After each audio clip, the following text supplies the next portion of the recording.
We, went and ripped it up at Paisley for about an hour and 20 minutes. And, they told me that he was out there partying and dancing and laughing and just, loving it. And so we finish, come off stage. We're going down this dark hallway in Paisley Park.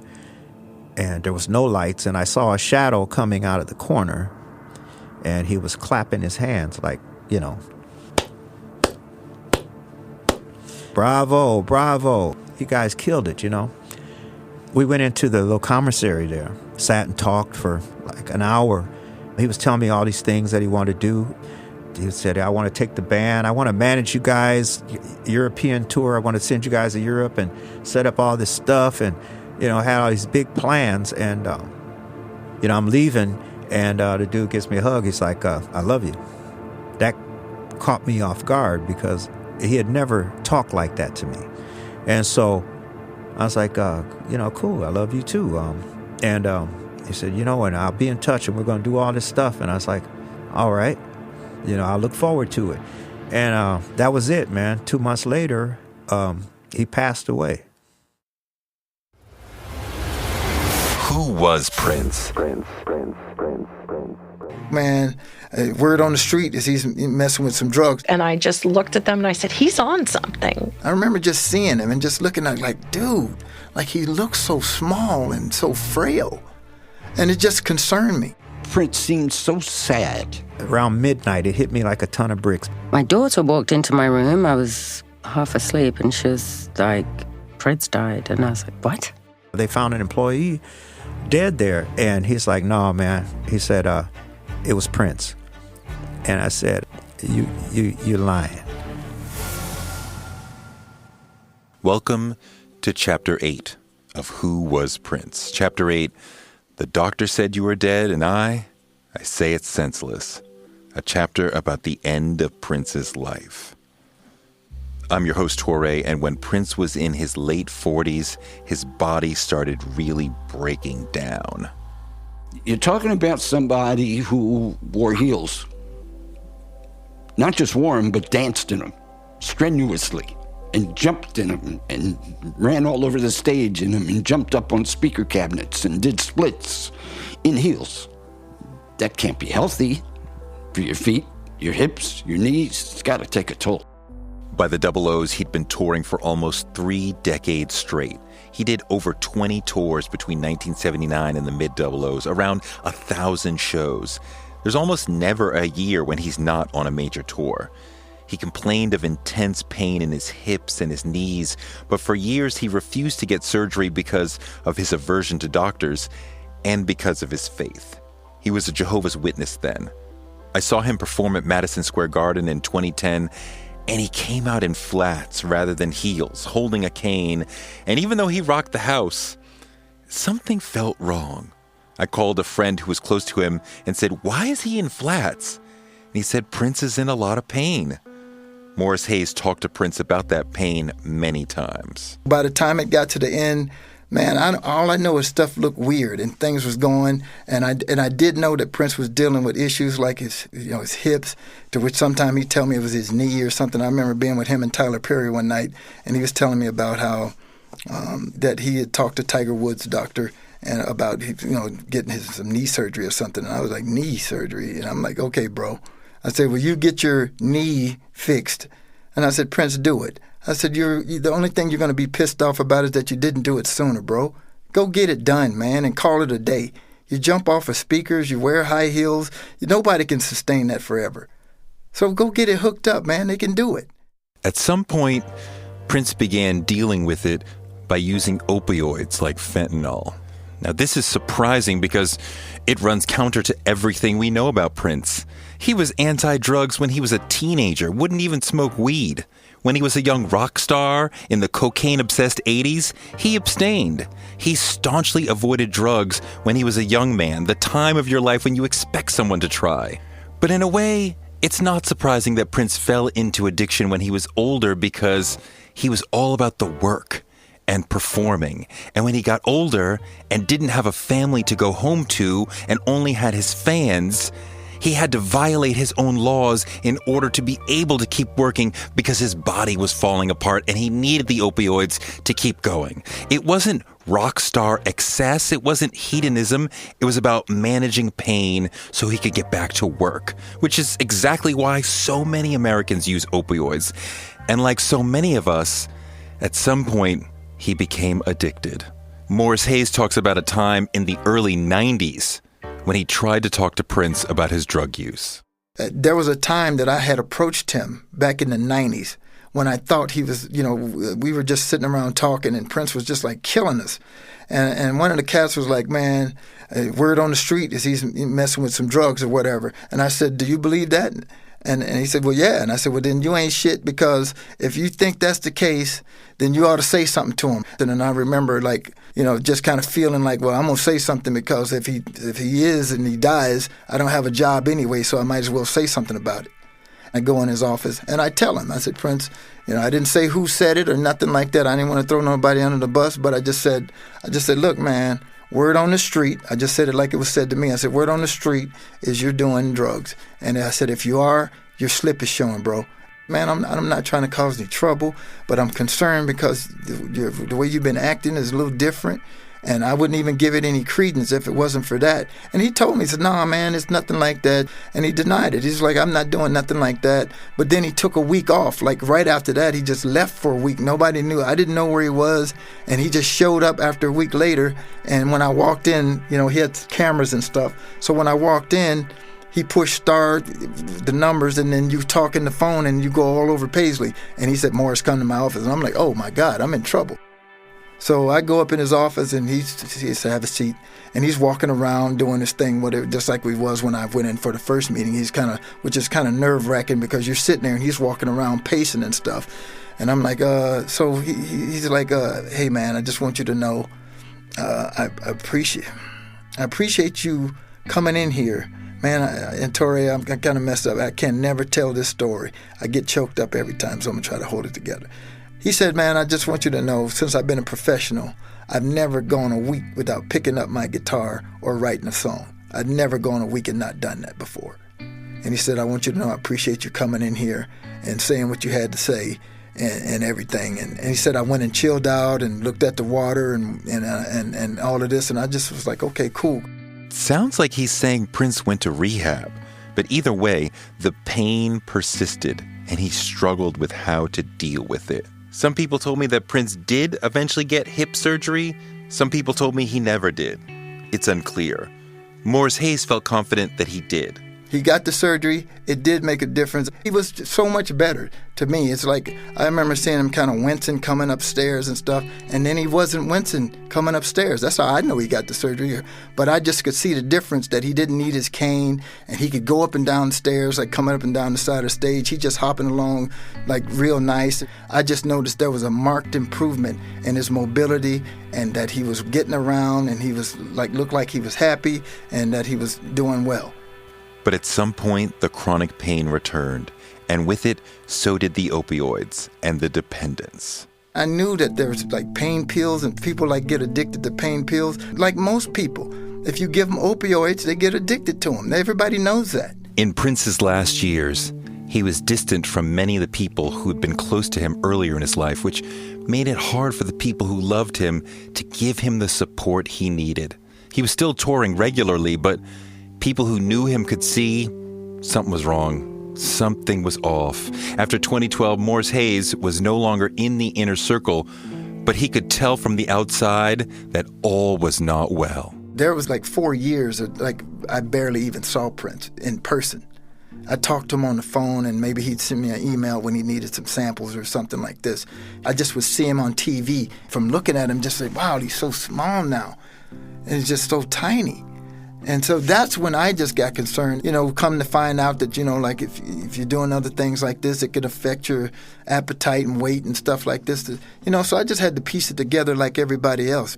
Not being there every day to just kind of I would see his transformation in different time chunks, you know what I mean? All of a sudden, he's looking real thin. I just watched a lot of different transformational things that was happening that I thought, this is weird. This is not what I remember from when I was there. Like everything has gotten very loose or lax or whatever. I just knew it was different.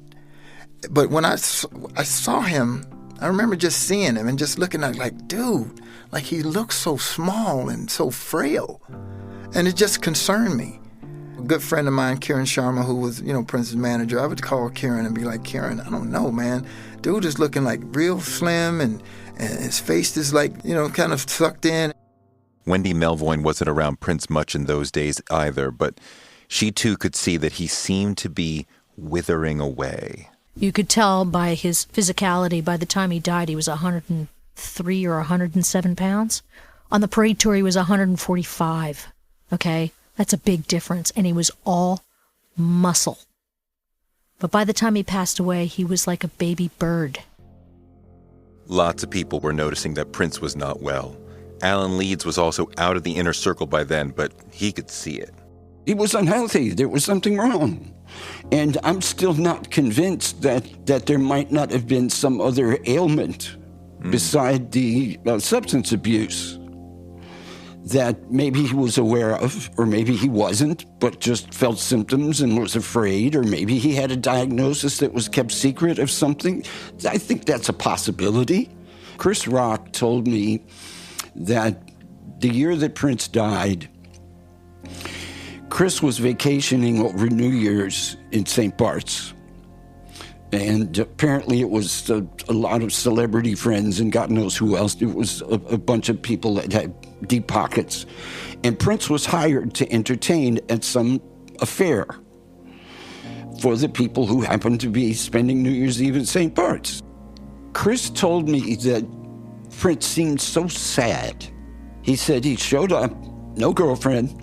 So other than his crew, he was by himself, and he sang and played his ass off, got his check, and got back in a private plane and left. He made no attempt to socialize, and there were a lot of people there that anybody would be like, hey, I spent New Year's Eve with Paul McCartney. You would want to stay at this party, many of whom were his peers, people he knew. He knew Chris. He'd known Chris for years and years. Chris said that he was worried about him then because it was just sad. He just looked so alone, lonely. Prince has always been reclusive. His idea of socializing was always in a very controlled atmosphere, but he never looked sad. He just looked like the potentate who's in control. But Chris emphasized that he just looked sad. He said it didn't look well, and he really looked sad. He said that the whole thing was just sad, that it really bothered him because the whole idea of the event was tainted because of the way he carried himself. Now, was he already deep in the pills and was he blasted? Who knows? This is a guy who'd been married twice unsuccessfully, had wanted to have kids and fathered one kid, tragically passed away very quickly after birth, and was living in an apartment in Paisley Park that had begun as his office. I mean, it always had a bed in case he wanted to take a nap, because he would record for days on end. But it was never designed as living quarters, permanent living quarters. And that's what it had become. And it was almost like, be careful what you ask for. You wanted this reclusiveness, Mr. Howard Hughes. Well, now you got it. Jill Jones said she saw Prince at a memorial for Vanity, one of the loves of Prince's life, and one of the central singers in his universe. She was the outlet for some of his feminine energy as the leader of Vanity 6, the group that performed the unforgettable Prince-written song Nasty Girl. I mean, Vanity 6 was the group that Prince created and wrote songs for as a way to express his feminine side, just the way that The Time was created to help Prince express his hypermasculine, pimpish side. So Vanity, as an artist, was in many ways the female version of Prince. She was cast as the female lead in Purple Rain, but dropped out shortly before filming, so her part was played by Apollonia. Vanity died of kidney failure in February of 2016, just months before Prince died. Prince emailed Jill Jones, among many other friends, to come to a memorial show he did after Vanity's passing. When Jill saw Prince, she thought, he doesn't look healthy. And I just looked at them and I said, he's on something. She said she had never known him to do drugs, so it was shocking. She was talking to Susan Muncie, who was Prince's girlfriend in the early 80s and 1/3 of Vanity 6 and Apollonia 6. And she told Susan that he looked bad. And then he walked over. And they were like, what? I said, he's on something. Now remember, I'm super, super tall. I'm like 5'8", 5'9". And these girls are all like 5'2", little chipmunks. I'm also in high heels. I'm leaned over in the corner, bent down talking to them. So it looks like I'm gossiping. And maybe I was. He shows up right there, goes, what are you guys talking about? And then Susan, totally loves Susan. She's like, we're talking about you. Why are you so thin? What's going on? He didn't answer in words, but Jill got her answer by reading Prince's vibe. There was a little bit of, he had telepathic, I'm going to sound loopy right now, but for me and him, it was like we could sometimes read each other. Our minds, like you could think and he would call. There was just a different kind of reading of the minds. So when I saw him, when he said, what are you all talking about? I knew when I looked at him that I knew that something was wrong. And I'm not saying he was slurring or he was all over himself. It was just his spirit. And so in that conversation, we all had said, you know what, we're going to come up and we'll interchange and come and feed you. And Apollonia said she was going to go and look after him. And I said, let's all get together like once a year. We're getting a little long in the tooth to be like, not just check on each other every now and then.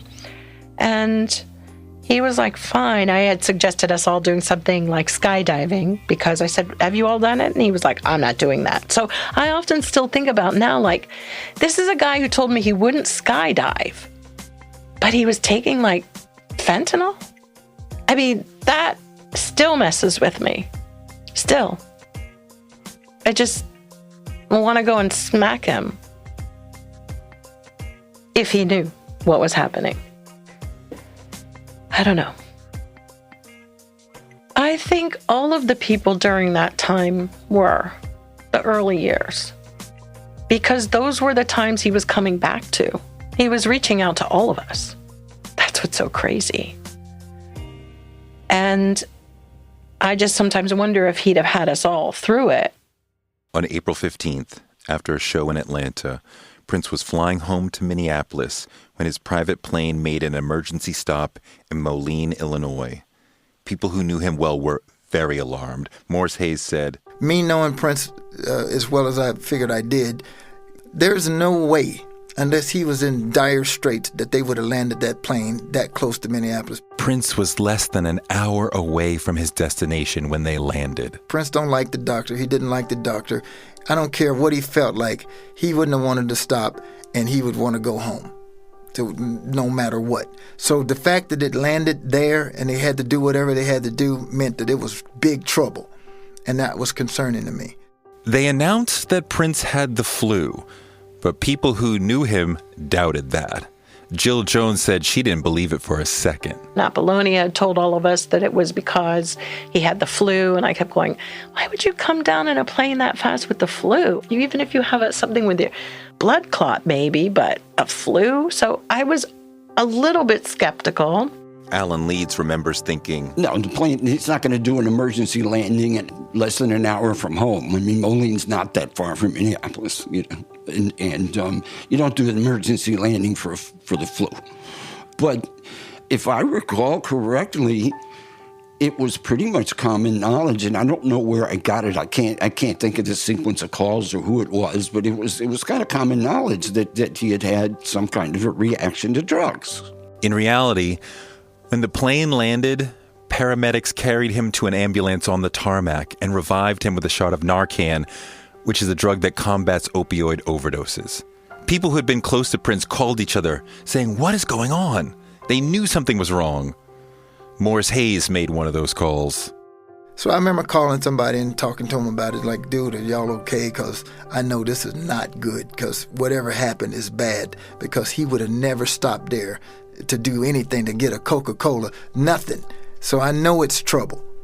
So that was concerning to me, and I remember calling Karen and just kind of telling her, like, I just don't feel good about it, and something's like really off, and it's not good, and we got to, I don't know what to do. I think we got to do something. And I just remember like the week. He means the week before Prince passed away. I called one of his folks and just say, hey, man, is like stuff cool, man? Because it's not, I'm seeing this on TV. This don't look good. And I said, if you don't get a handle on it, this dude's going to be out of here.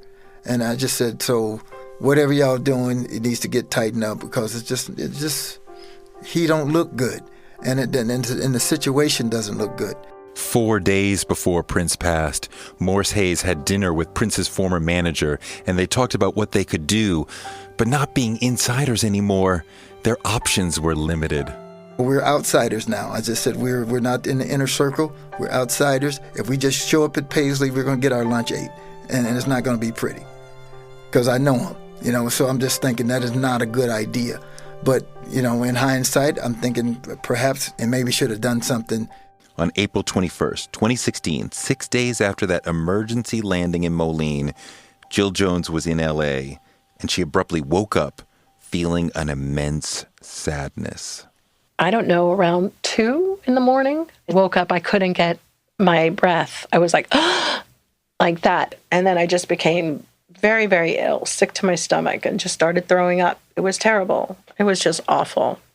And then I think I went and got a bottle of scotch. It was really sad. She did not learn until a few hours later that Prince was dead. He was at home at Paisley Park when he overdosed on fentanyl. He was found hours later in an elevator. He was wearing a black shirt and pants, both on backwards, and his socks were inside out. Where he got that fentanyl became a huge topic of conversation and the subject of a police investigation because it seems like it may have been bought on the underground market. It may have been mislabeled. It may not have been clear to him what exactly he was taking.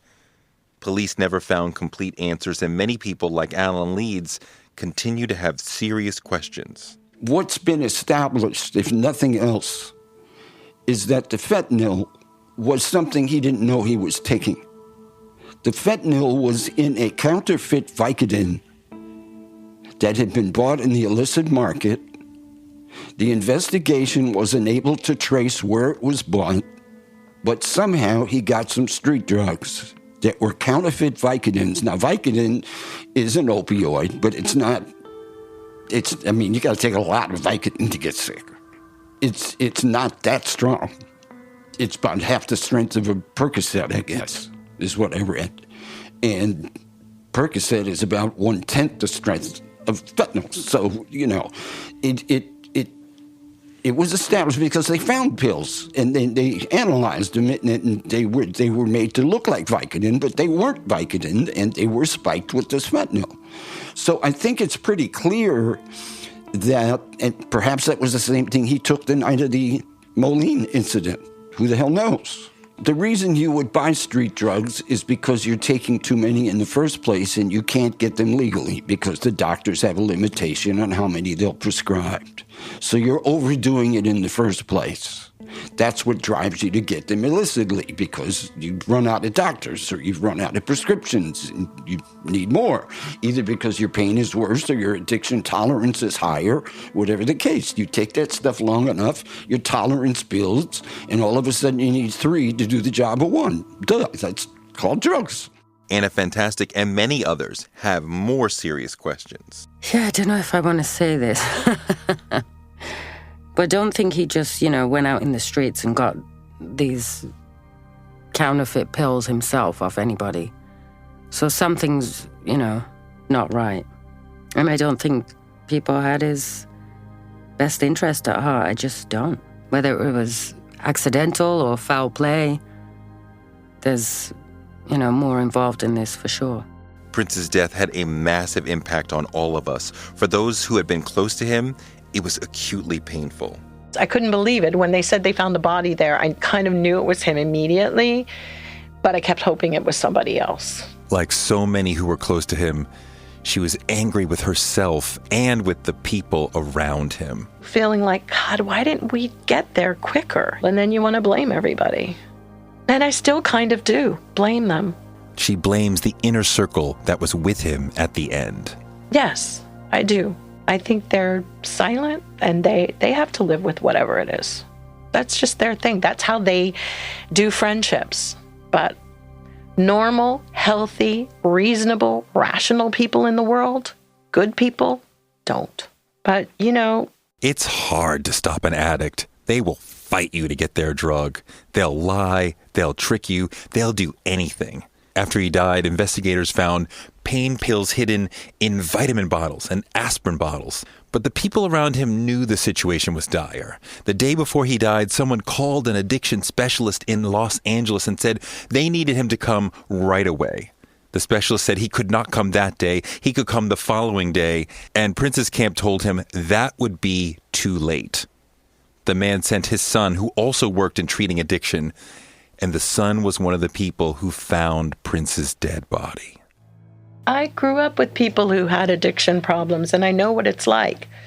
The codependency of, you know, just, I wouldn't have left anybody. After Prince died, Morris Hayes' phone started ringing off the hook.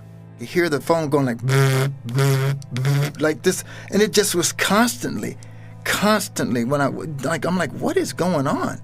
Like, I go in the room, and it's just like moving on the table, like it's going to vibrate off the table. Man, bro, I turn my phone over. You know how you click the screen, and then the screen comes on? I had 450-something messages. 400. I had never seen a number like that on my text messages before. Like 400 messages on my text message. And I'm like, what in the hell? And so it was ringing. It was a guy named Greg Sane back in Minneapolis, a guy I used to be in the band Coleman with. And he said, bro, are you watching the news? Like, turn on CNN. I'm like, what? Like, what's that? He said, man, turn on the news. I go turn on the TV, and it's like helicopters flying over Paisley, and I'm like, what is going on? I'm standing there looking at it like, what's happening? What's going on? And they're like, yeah, you know, we got reports that Prince is, and I'm like, get out of, and my stomach just goes in my shoes. And I'm just like, oh my God, like, what is, and just my air goes out. And when that report comes, they think I just break down, bro. I'm like crying like a baby. Like my gut is like I've been stabbed in the stomach. And the first thing I'm thinking about is what I told Karen, like, if they don't do something, he's out of here, is what I told her. If somebody don't, I told her, I said, they have to do it. They're the inner circle now. They have to fix it. And I say, they have to do it. And when I saw that happened, I realized they didn't do it. And my stomach just literally, I just fell to my knees. And it was like somebody stabbed me. That's and like I said, everything going through my head is like, I screwed up. I should have went. I should have did this. Manuela Testolini, Prince's second wife, called Maite his first wife and told her, and they cried together. Anna Fantastic was at home in California, lying in bed. My daughter walked into my room. I was half asleep, and she was like, Prince died. And I was like, what? Are you sure? She was like, yeah. And so I just pulled the covers over my head and cried. Influencer. It's a word that gets tossed around a lot these days. There is a woman who went the distance, who broke ground as the first true influencer by living a remarkable life. Her name, Elizabeth Taylor. I'm Katy Perry. This is the story of the original influencer. This is Elizabeth the First. Elizabeth the First, the podcast, wherever you listen. Susanna Melvoin was in a college classroom taking a class when another student yelled out, "Oh my God, Prince is dead." Susanna didn't believe it, but when she looked at her phone, it was exploding with messages. She ran out of class and called Wendy, who was at home. They cried together. And then right away, they flew to Paisley Park. I learned all my skills from him, you know. I also learned how to be fearless with other instruments. I had played other instruments at that point, but in my own career with Lisa, I ended up playing drums and bass and guitar on all of our records without any fear. It was like, well, why not? I mean, this is out of pure necessity at this point, so I'm going to do it, and I'm not bad at it. And I got my self-confidence from him. That's one thing that's deeply painful, to not have him on the planet, because there was a certain amount of my measuring of my own personal abilities was based on what his reaction would be or what he would think of something. He was my thermometer. And to not have that compass anymore is really, it's devastating. I've had to find, my own way, this internal compass that I've had to reinvent, which is something I never really thought about until he passed away. Jerome was at home. And my niece comes to me and she says, your phone's blowing up. I said, okay, I'll be in a minute. She comes to me 20 minutes later. Your phone is really blowing up. So, all right, leave me alone. Let me finish doing what I'm doing. No, she said, your phone's blowing the F up. So I come in, I grab my phone, and my wife is watching CNN, and they're talking about Prince. Morse Day was in an airport when he heard that Prince was gone. I first saw it on the news. I was on a flight from Las Vegas to Florida, and we had a layover in Chicago. And my wife and I sitting there at the bar and, having a drink, and I saw Paisley Park on the news, and these cop cars and all that. And at the time, they were saying that an employee was found dead at Paisley. And I'm like, wow. So a buddy of mine calls me, and he's like, you hear about what's going on at Paisley? I said, yeah. I said, they found an employee dead there. And he's like, no, man. He said, it was Prince. And I said, you're lying. And I think at that point I was in denial. I really didn't believe it. That night, around midnight, it hit me like a ton of bricks, because that's when it all started coming to me, like all the stuff we've been through and what a important part of my life this dude was. So that was a tough night. I remember everything, just playing music together, hanging out, laughing together. Just, pretty much everything kind of flashed by eventually, and it just kept hitting me in waves, man. I was like, this is crazy. Brown Mark was at home. It was early in the morning, and my boy Hucky, he called me up and he said, you ain't gonna believe this, man. He says, I think he's gone. I think he's gone. I said, who's gone? That he had passed. And that, man, I just broke down, man. I just broke down. I think I cried for like 3 days. I immediately booked an airline ticket, flew to Minneapolis. And so the Revolution too. So we all ended up flying to Minneapolis. And we didn't get invited to the funeral, which I thought was absolutely weird, but we made our own. We gathered together in the hotel that we were in. They gave us a floor. And then so we had all the PRN alumni, all the people, because none of us got invited. And so all of us, we were on the hotel, and we all kind of just gathered together and had our little grief moment. We all just gathered up on the floor, and we would just tell stories. But it was fun to reminisce and talk about all the fun times we had on the road together, and just talk and grieve together, because everybody was sad. So that's what it became about for us. I think they had the funeral a couple of days later, but it was invite only though. I mean, I just remember we were never invited. I was pissed. I was so mad, because I was like, what kind of crap is this? I'm painting. There's a mural of me on the freaking wall, but I can't even get invited. I remember I was pissed, and I don't know who was behind it, nor do I care. But all I know is, we were able to put our own thing together, and we were happy with that. The death of Prince seems hard to process because he seemed larger than life. He seemed to have supernatural abilities. He seemed superhuman. And when we look back at all of the music and all of the touring and all the memories he left behind and all the love he inspired in all of his fans, it does seem like Prince was somehow more than human. And in a way, Prince can't die because he was his music, and his music will last forever. It seems like he's bigger than a human.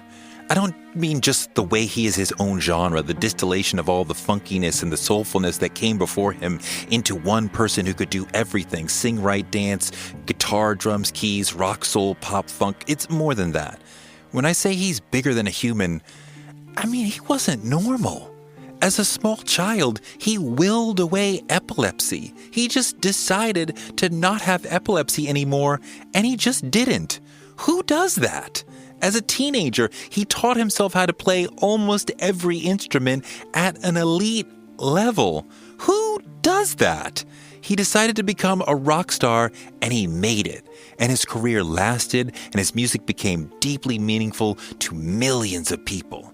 He needed that validation because he felt abandoned by both his mother and his father, creating a deep void of insecurity that led him to always need control.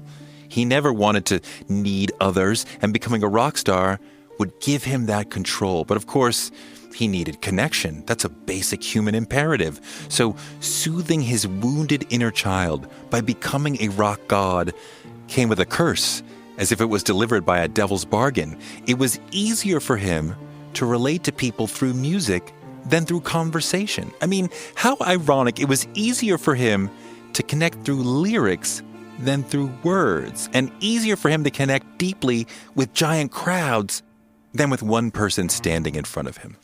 His career was filled with all the dreams. He made an iconic film about his life. He toured the world over and over. He had tons of money, got all the awards, had amazing girlfriends, influenced a whole generation, and yet he had no family. He tried over and over to create his own family, but he always failed. So when he got to midlife and he'd fulfilled most of his dreams, he had no one to share it with. Late in life, he kept performing and touring on a relentless schedule, and when his body said no mas because it was too much, he insisted on more because he had no real home to go to. Performing and being a star was his identity. He was a man who had a deep, passionate, loving relationship with music. His family was his fans. His stage was his real home. So he had to keep going. So the man who became a Jehovah's Witness and knocked on doors in Minneapolis, the man who had rejected drugs throughout his life, that man broke his own personal constitution in order to keep alive the only family he had. His death is so tragic because it seems cliche, rock star ODs in his mansion, but it's so not. It's a typical modern American story.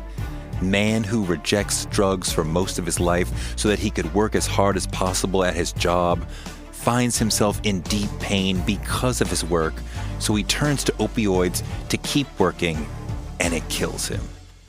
It's so sad. But his death is not the end, because he is his music, and his music lives on. And his music is all about the connection between spirituality and sexuality, about the power of positive thinking and believing in yourself, about the fact that God is real, that love matters, that you can be whoever you want to be, that you can be both masculine and feminine at the same time, that you can let your freak flag fly. And it was about the fact that he was as bad as hell. Who was Prince?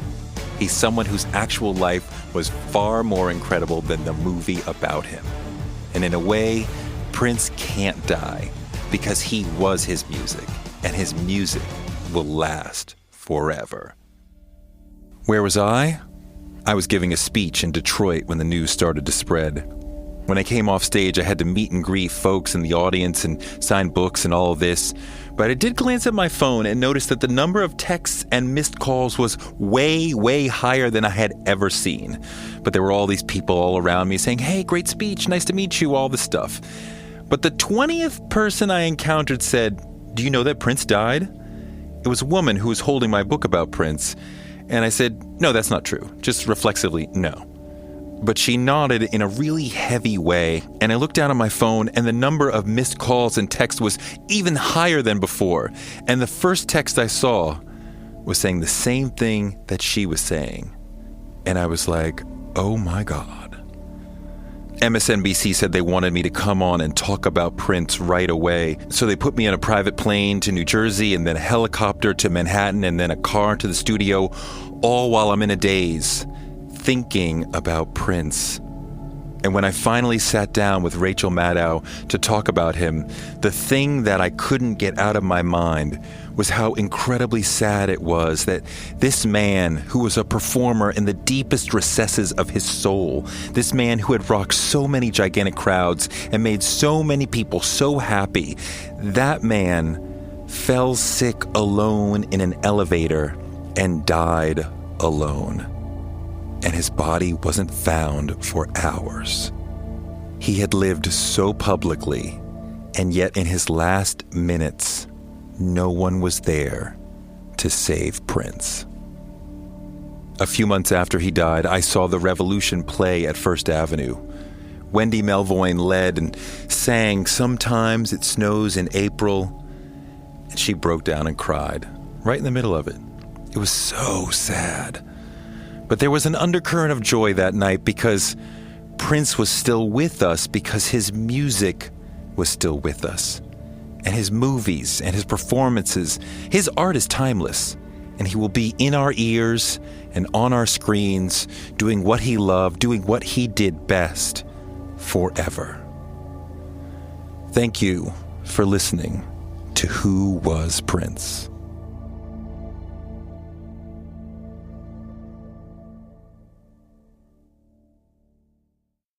Thanks for listening to Who Was Prince? Please share with your friends if you liked the show. Our executive producers were me, Toure, Chris Colbert, Adell Coleman, and Ryan Woodhall. Our technical producer, Byron Hunt. And our distribution was by DCP Entertainment.